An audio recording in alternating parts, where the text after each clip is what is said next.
Hello everyone, welcome two equations IAS. आइए continue करते हैं with the same series of geography. Last class में हमने डिस्कस किया था अर्थ के स्ट्रक्चर को। पिछली कुछ क्लासेस में मैं आपको बता चुकी हूँ कि अर्थ का इंटरनल स्ट्रक्चर क्या है और अर्थ का एक्सटर्नल स्ट्रक्चर जो है वेदर इफ इट चेंजेस और नो। और आपसे मैंने बताया था कि जो अर्थ का स्ट्रक्चर है इट कीप्स ऑन चेंजिंग, ये बहुत डायनामिक है और ये चेंज होता जाता है, यानी कि अर्थ की जो सरफेस है वो चेंज होती है। अर्थ की सरफेस को पढ़ने के लिए अर्थ की सरफेस पर आने वाले चेंजेस को भी हमने जियोमॉर्फिक प्रोसेसेस की हेल्प से समझा था। जियोमॉर्फिक प्रोसेसेस ऐसे प्रोसेसेस हैं या फिर ऐसे फोर्सेस हैं जिनसे अर्थ की सरफेस पर चेंज आते हैं। अब ये ऐसे फोर्सेस हैं जो कि या तो अर्थ के अंदर से काम करते हैं या फिर अर्थ के बाहर से। अर्थ के अंदर से जनरेट होने वाले इन्हीं फोर्सेस को हम एंडोजेनिक फोर्सेस कहते हैं, और वही फोर्सेस जो अर्थ के बाहर से काम करते हैं और अर्थ की सरफेस पर चेंजेस लेकर के आते हैं उन्हें हम एक्सोजेनिक फोर्सेस कहते हैं। मेनली एंडोजेनिक फोर्सेस जो होते हैं वो लैंड बिल्डिंग फोर्सेस होते हैं, यानी कि ऐसे फोर्सेस जो लैंड पर किसी न किसी टाइप के लैंडफॉर्म को बिल्ड करने का काम करते हैं। ऑन दी अदर हैंड जो एक्सोजेनिक फोर्सेस होते हैं they are mainly land wearing forces, यानी कि लैंड को तोड़ने, लैंड को इरोड करने वाले फोर्सेस। उन पर हम बाद में आएंगे, आज हम लोग समझते हैं एंडोजेनिक फोर्सेस के ही बारे में। So endogenic forces land building forces हैं, और लैंड बिल्डिंग फोर्सेस में सबसे पहला सेगमेंट जो था वो था एपायरोजेनी, यानी कि कॉन्टिनेंट की building. On the other hand we had orogeny, यानी कि माउंटेन बिल्डिंग। माउंटेन बिल्डिंग को हम लोग नेक्स्ट सेगमेंट में डिस्कस करेंगे। आज हम लोग कॉन्टिनेंटल बिल्डिंग को डिस्कस करते हैं। तो कॉन्टिनेंट्स किस तरह से बिल्ड हुए हैं, कॉन्टिनेंट के बिल्डिंग के पीछे कुछ अलग अलग थ्योरीज हैं। इन थ्योरीज की हेल्प से हमें कॉन्टिनेंट्स किस तरह से फॉर्म हुए हैं ये बेटर समझ में आता है। तो सबसे पहली थ्योरी जो कि कॉन्टिनेंटल बिल्डिंग को एक्सप्लेन करती है वो है द कॉन्टिनेंटल ड्रिफ्ट थ्योरी। सबसे पहली थ्योरी जो इस प्रोसेस को डिस्कस हमें बता रही है, इसके बारे में डिस्क्राइब करिए, that is your continental drift theory. Continental drift theory and it was given by Alfred Wegener. Alfred Wegener इन्होंने इस थ्योरी को प्रपाउंड किया था। अब ये थ्योरी क्या कहती है, नाम जो सजेस्ट कर रहा है वो हमें ये बता रहा है कि कॉन्टिनेंट्स की क्या हुई है, ड्रिफ्टिंग हुई है। ड्रिफ्टिंग का मतलब क्या है, खिसकना। कॉन्टिनेंट्स खिसके हैं एक जगह से दूसरी जगह पर। अगर हम आज के प्रेजेंट सिनेरियो की बात करें तो हम देख सकते हैं there are 7 continents and 5 different oceans. Oceans को साइड रखते हैं और सिर्फ कॉन्टिनेंट्स के बारे में बात करते हैं तो देयर आर 7 डिफरेंट कॉन्टिनेंट्स। ये 7 different continents according to this theory कैसे बिल्ड हुए हैं इसी को हम समझेंगे। तो कॉन्टिनेंटल ड्रिफ्ट थ्योरी हमें कॉन्टिनेंटल बिल्डिंग के बारे में क्या बताती है वो आई विल एक्सप्लेन यू। तो कॉन्टिनेंटल ड्रिफ्ट थ्योरी के हिसाब से अर्लियर टाइम्स में क्या हुआ करता था, सिर्फ एक ही सुपर कॉन्टिनेंट था, सुपर कॉन्टिनेंट। आज जिन कॉन्टिनेंट्स का नंबर 7 है, millions of years ago it was only one, that is your one super continent जिसको कहा जाता था पैंजिया। और एक ही सुपर ओशन हुआ करता था, सुपर ओशन, जिसको कहा जाता था पैंथालासा। तो एक ही सुपर ओशन और एक ही super continent, that is Pangaea and Panthalassa. अब एक कॉन्टिनेंट से ये 7 कॉन्टिनेंट्स किस तरह से फॉर्म हुए उसको समझेंगे। तो इसका स्ट्रक्चर कुछ ऐसा हुआ करता था, काइंड ऑफ इस टाइप का, यानी कि लैंडमास जो था वो इस जगह पर था पैंजिया, और रिमेनिंग जो पोर्शन था वो सारा का सारा कवर्ड था with water, that is your Panthalassa.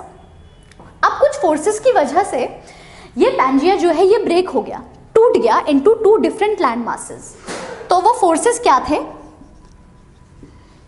Force था एक तो ग्रेविटेशनल पुल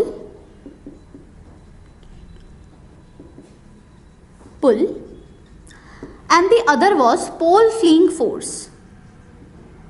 पोल फ्लीइंग फोर्स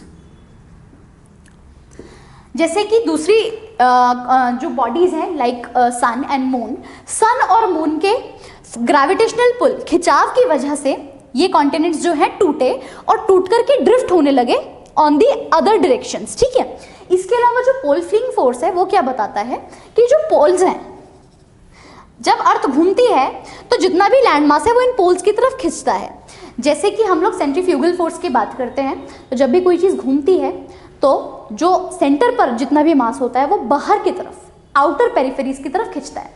सिमिलरली जब अर्थ घूमती है तो अर्थ के घूमने की वजह से यहाँ पर जितना भी मास है वो बाहर की तरफ खींचता है, यानी कि इस कॉन्टेक्स्ट में हमने उसी सेंट्रीफ्यूगल फोर्स को पोल फ्लिंग फोर्स का नाम दिया है, यानी कि पोल्स अपनी तरफ सारे के सारे मास को खींचते हैं। इसी खिंचाव की वजह से क्या हुआ, ये टूटे और अल्टीमेटली ड्रिफ्ट होने लगे, अल्टीमेटली खिसकने लगे अपनी एक्चुअल पोजीशन से दूसरी लोकेशंस की तरफ। जब ये दोनों इस पूरे के पूरे लैंड मास में जब ब्रेक आया, जब ये टूटा, तो ये दो डिफरेंट लैंड मासेस में कन्वर्ट हो गया, जिसका नाम रखा गया, द नॉर्दर्न पार्ट का नाम रखा गया अंगारा लैंड, अंगारा लैंड, और जो सदर्न पार्ट था, ये वाला पार्ट, इसको कहा गया गोंडवाना लैंड। जब ये टूटे तो यहां पर एक स्पेस क्रिएट हो गया और इस स्पेस में कुछ वाटर फिल्ड हो गया, जिस वाटर को कहा गया, क्योंकि इस वाटर का जो डायमेंशन था वो ओशन से छोटा था और ओशन से छोटी वाटर बॉडीज को हम सी कहते हैं, दैट इज व्हाई इस वाटर बॉडी को कहा गया टेथिस सी, टेथिस सी। तो हम ये देख सकते हैं कि इस थ्योरी के हिसाब से पहले एक ही सुपर कॉन्टिनेंट था जिसको कहा जाता था पैंजिया, एक ही सुपर ओशन था जिसको कहा जाता था पैंथालासा, और इन दो फोर्सेस की वजह से क्या हुआ, खिंचाव हुआ इनके बीच, और खिंचने की वजह से ये टूट गए, ब्रेक हो गए, और एक छोटी वाटर बॉडी इनके बीच क्रिएट हुई, एक शैलो सी क्रिएट हुआ जिसको कहा गया टेथिस सी। और टेथिस सी के ऊपर वाले पार्ट को, ऊपर वाले लैंड को कहा गया अंगारा लैंड, और नीचे वाले पार्ट को कहा गया गोंडवाना लैंड। अंगारा लैंड का एक और नाम है लॉरेशिया, जिसको हम लोग कहते हैं लॉरेशिया। तो आप कंफ्यूज ना हो, ये भी आप अपने पास नोट डाउन कर सकते हैं, ठीक है। तो ये दोनों लैंड मासेस जब डिवाइड हो गए तो अगेन ये फोर्सेस दोनों काम तो कर ही रहे थे। इन फोर्सेस की वजह से क्या हुआ, ये वाला लैंड मास ऊपर की तरफ खिसका। ऊपर की तरफ क्यों खिसका, क्योंकि पोल फ्लिंग फोर्स था। पोल फ्लिंग फोर्स ने इस लैंड मास को ऊपर की तरफ, जो है ये कनेक्टेड नहीं था, ये इस टाइप से था कुछ, तो इस वाले पार्ट को ऊपर की तरफ ड्रिफ्ट कराया और रिमेनिंग ये वाला जो पार्ट था वो इधर की तरफ ड्रिफ्ट हुआ। जब ये इधर की तरफ ड्रिफ्ट हुआ और ये वाला पार्ट ऊपर की तरफ ड्रिफ्ट आउट हुआ, तो इस ड्रिफ्टिंग की वजह से यहाँ पर जितने भी सेडिमेंट्स थे वो ऊपर की तरफ फोल्ड हो गए, और जब उनकी ऊपर की तरफ फोल्डिंग हुई, वो ऊपर की तरफ निकले, तो यहाँ पर कुछ mountain ranges, Himalayan mountain ranges develop हुई according to this theory. Similarly ये वाला लैंडमास जब इधर की तरफ ड्रिफ्ट हुआ, तो इधर की तरफ ड्रिफ्टिंग की वजह से इन जगहों पर रॉकीज और एंडीज माउंटेन रेंजेस का डेवलपमेंट हुआ, ठीक है। तो यही हमें बताती है continental drift theory. Continental drift theory ऐसे ही इमेजिनरी थ्योरी नहीं है, इसके पीछे अल्फ्रेड वेजेनर ने अलग अलग एविडेंसेस दिए, जैसे कि जिग्सॉ फिट, प्लेसर डिपॉजिट्स जैसे अलग अलग एविडेंसेस से इन्होंने अपनी थ्योरी को सपोर्ट किया। जिग्सॉ फिट हमें बताता है, जैसे कि एक पजल में हम लोग देखते हैं कि एक कॉन्केव साइड दूसरे कॉन्वेक्स साइड में फिक्स हो जाता है। सिमिलरली अगर आज भी हम लोग मैप उठा करके अलग अलग कॉन्टिनेंट्स को देखें, तो कॉन्टिनेंट्स में कई जगहों पर कॉन्केव साइड निकला हुआ है, तो दूसरी तरफ कॉन्वेक्स साइड है। तो कॉन्केव और कॉन्वेक्स साइड ऐसा लगता है कि अगर हम उन सभी लैंड मासेस को मिलाएंगे तो वो एक लैंड मास फॉर्म करेगा, इसको जिग्सॉ फिट कहा जाता है। ऑन दी अदर हैंड बहुत सारे ऐसे कॉन्टिनेंट्स हैं जिनके कोस्ट पर या फिर जिन पर ऐसे डिपॉजिट्स पाए जाते हैं जो कि उसके सामने की तरफ जो भी कॉन्टिनेंट प्रेजेंट है वहां पर भी मिलते हैं। कुछ ऐसे फॉसिल फ्यूल्स हैं जो कि एक तरफ इस कॉन्टिनेंट पर मिलते हैं, ऑन दी अदर हैंड दूसरी तरफ दूसरे कॉन्टिनेंट पर मिलते हैं, जबकि वो फॉसिल फ्यूल्स ऐसे एनिमल्स के हैं जो कि वाटर को क्रॉस करके जा ही नहीं सकते। दिस मीन्स उन एनिमल्स ने अपनी प्लेस नहीं चेंज की, बल्कि वो एक ही प्लेस पर थे और वो प्लेस डिवाइड हो गई। उस प्लेस के टूटने की वजह से उनके फॉसिल फ्यूल्स अलग अलग लैंड मासेस पर पाए जाते हैं। So this was it about the continental drift theory.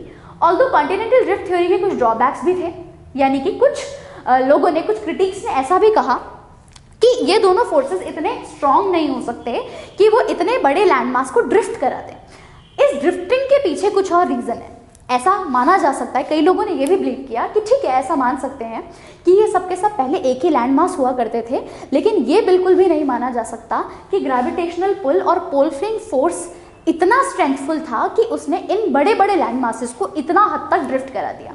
इस पर और ज़्यादा रिसर्च हुई और फर्दर कुछ थ्योरीज प्रोपाउंड की गई, such as tectonic plate theory and the sea floor spreading theory. Next class में सी फ्लोर स्प्रेडिंग थ्योरी और टेक्टोनिक प्लेट्स थ्योरी को डिस्कस करेंगे और समझेंगे कि एक्चुअल में इन कॉन्टिनेंट्स की बिल्डिंग कैसे हुई और ये कॉन्टिनेंट्स की जो ड्रिफ्टिंग है ये किस फिनोमेना की वजह से होती है।